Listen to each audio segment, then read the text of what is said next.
Olá meus irmãos, a paz do Senhor, sejam todos bem-vindos a mais uma aula do nosso curso básico de teologia. É sempre uma alegria estar aqui com vocês, principalmente depois de uma grande vitória. Como muitos de vocês sabem, nós acabamos de vir de uma restauração da nossa saúde, pois contraí o Covid, mas aprove Deus me deixar aí entre os viventes e sou muito grato a Ele por isso. E antes de nós começarmos a nossa aula propriamente dita, quero dizer para vocês que nós temos aí o nosso material, um valor muito barato, um material muito bom. Os nossos alunos que já adquiriram vai comentar aí no nosso vídeo a qualidade do nosso material. Pastor Fabiano Pires se dedicou muito na produção desse material junto aí com a editora Casa do Livro. Então eu peço que vocês me procurem aí no meu WhatsApp. É apenas R$15 o livro em PDF. Está muito em conta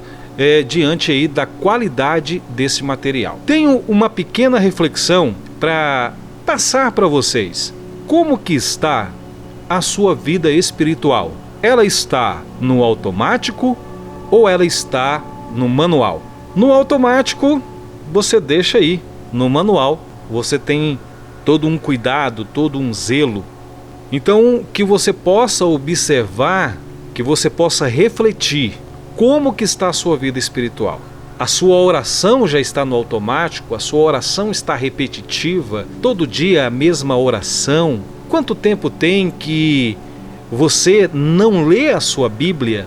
Você frequenta apenas alguns cultos a cada 15 dias? Quero dizer para você que quando a sua vida espiritual ela entra no piloto automático, é muito perigoso. Um veículo automático é muito bom, mas a vida espiritual ela tem que ser no manual. Você tem que estar ali, você tem que estar tomando de conta da sua vida espiritual. Então que você possa refletir sobre isso.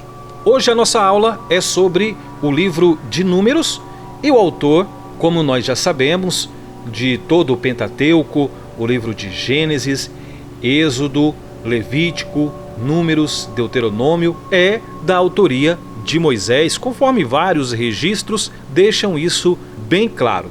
O livro de Números foi escrito entre 1440 e 1400 anos antes de Cristo. A mensagem do livro de Números, ela é mundial, ela é universal, ela é eterna, ela é ontem, ela é hoje e ela é para sempre por ser a palavra de Deus.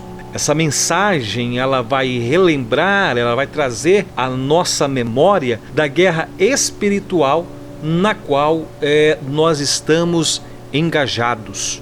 Você tem consciência dessa batalha espiritual que você tem vivido? Ou para você as coisas acontecem porque deveriam acontecer? Não tem negócio de diabo, não tem negócio de anjos? Qual que tem sido a sua percepção diante da sua vida espiritual?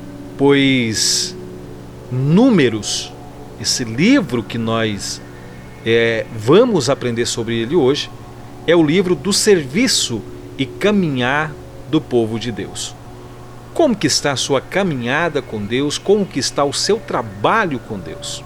O livro de Números, essencialmente, preenche a lacuna entre os israelitas recebendo a lei, que está lá no livro de Êxodo e Levítico, e a sua preparação para entrar na terra prometida, que está registrado no livro de Deuteronômio e também no livro de Josué.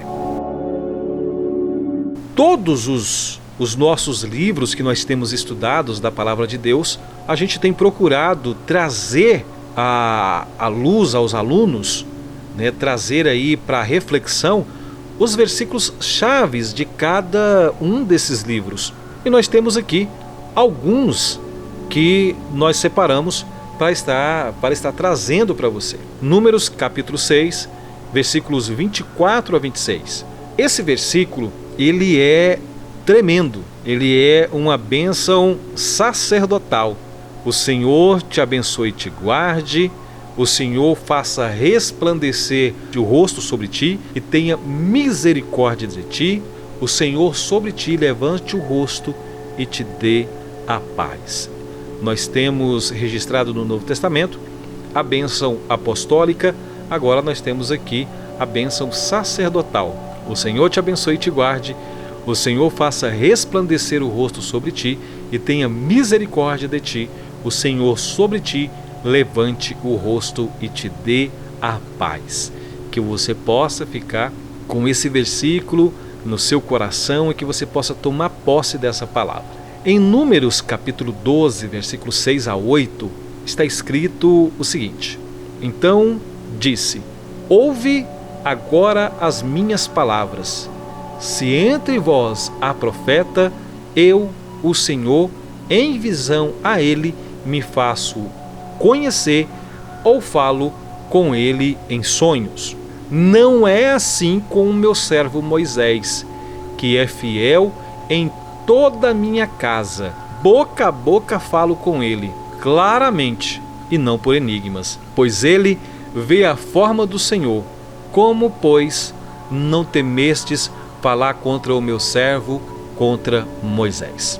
Esse versículo, ele nos traz um alerta muito grande sobre falar sobre outras pessoas de forma depreciativa, falar mal das pessoas, sem você saber qual é o nível de intimidade dela com Deus. Independente disso, não devemos fazer isso. Não devemos. Mas olha só o que Deus diz. Como, pois, não temestes falar contra o meu servo, contra Moisés? Isso aqui tem pessoas que têm morrido espiritualmente, porque têm emprestado a sua boca para o inimigo. Eu me recordo que uma vez eu ministrei numa igreja que eu falei que as pessoas estavam emprestando a língua, a boca para o diabo, e depois que eu devolvi a palavra para o pastor falou assim: olha, pastor Vanderlei, tem alguns que não emprestam, tem uns que alugam e não tem pressa de pegar de volta, né? Então isso é muito preocupante e infelizmente a fofoca é uma realidade dentro de muitas igrejas. Infelizmente, não vamos aqui tapar o sol com a peneira, mas se nós perguntarmos no culto se tem essa pessoa ali, tem fofoqueiro, a maioria das pessoas vão confirmar, mas se você pergunta quem é o fofoqueiro, ninguém se pronuncia, né? Então, que nós possamos meditar muito sobre isso. Números capítulo 14, versículo 30 a 34 vai dizer: Não entrareis na terra a respeito da qual jurei que vos faria habitar nela, salvo Calebe, filho de Jefoné, e Josué, filho de Num. Mas os vossos filhos, de que dizeis, por presa serão, farei entrar nela, e eles conhecerão a terra que vós desprezastes. Porém, quanto a vós outros, o vosso cadáver cairá no deserto. O preço que o povo israelita pagou por duvidar da promessa de Deus. Moisés envia os espias para a terra prometida, e quando eles retornam, que vai passar o relatório para Moisés, apenas Calebe e Josué fazem uma boa confissão. Somente Josué e Calebe trazem informações de ânimo, informações que dava a alegria e a certeza da promessa de Deus. Mas os outros chegaram a dizer que aos olhos daquelas pessoas das outras terras, né, eles eram como gafanhotos, eram pequenininhos, eles eram gigantes. Ou seja, a terra realmente mana leite e mel, mas se a gente pisa lá, a gente vai ser pisado que nem se pisa no inseto. E isso desagradou a Deus. Quando Deus te promete algo, mesmo em meio às tempestades, mesmo em meio aos desertos que você vai passar, saiba que no fim do deserto tem uma terra prometida. Tome posse disso. E continua o texto: vossos filhos serão pastores neste deserto 40 anos e levarão sobre si as vossas infidelidades, as vossas incertezas, as vossas dúvidas, até que o seu corpo se consuma nesse deserto, o seu cadáver, segundo o número dos dias em que espiastes a terra, 40 dias, cada dia representando um ano, levarei sobre vós as vossas iniquidades 40 anos e tereis experiência do meu desagrado. Que palavra forte, irmãos. Tereis experiências do meu desagrado. Não sei você, mas se nós pararmos para refletir, inúmeras situações das quais nós passamos, nós estamos tendo experiência do desagrado de Deus. Que nós possamos refletir nisso aqui, nessa última parte do capítulo 14, versículo 34. Cada dia representando um ano, levarei sobre vós as vossas iniquidades 40 anos e tereis experiência do meu desagrado. Vamos procurar agradar mais a Deus, para que a gente não tenha essa experiência do desagrado que eu já experimentei inúmeras vezes, porque a gente tem consciência de quando nós erramos. Podemos não assumir publicamente, podemos terceirizar a culpa, mas no nosso interior e no nosso íntimo, nós sabemos quem é o real culpado da situação da qual nós passamos. A maioria dos eventos do livro de Números se realizam no deserto, principalmente entre o 2º e 40º ano da peregrinação dos israelitas.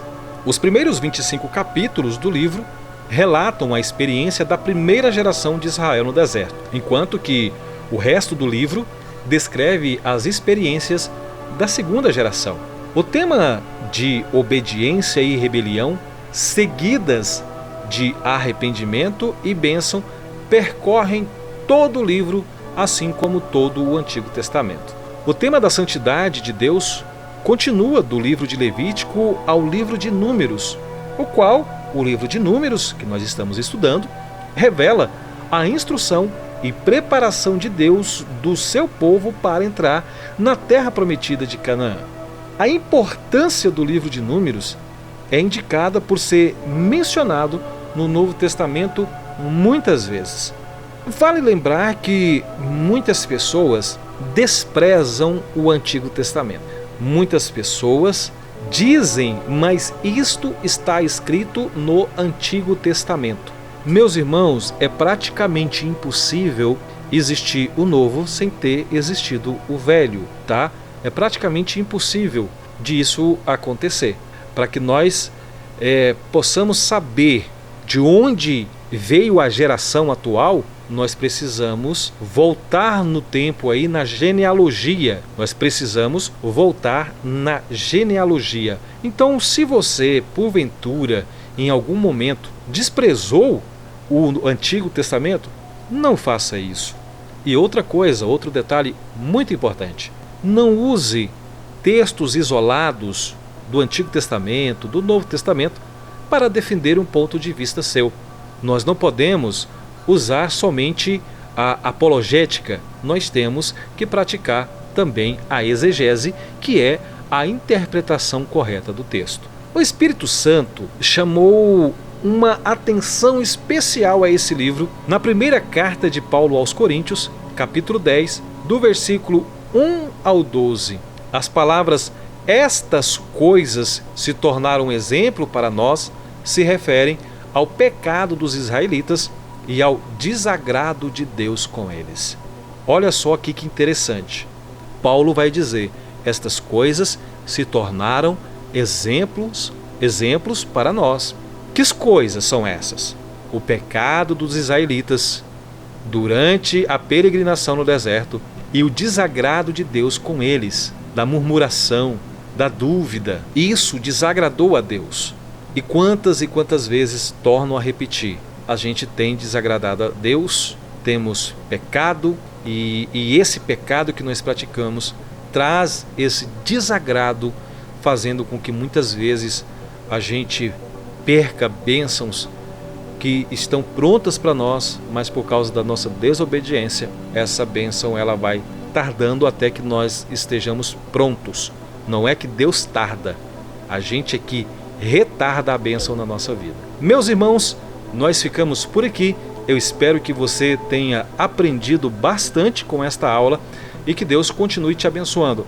Não se esqueça de se inscrever no nosso canal, de ativar o sininho e mais, você que está aí acompanhando as nossas aulas, nós temos um material tá? Nós não temos lucro nesse material, mas é muito interessante que você tenha, tá, esse material em mãos, porque quem vai lucrar com certeza é você.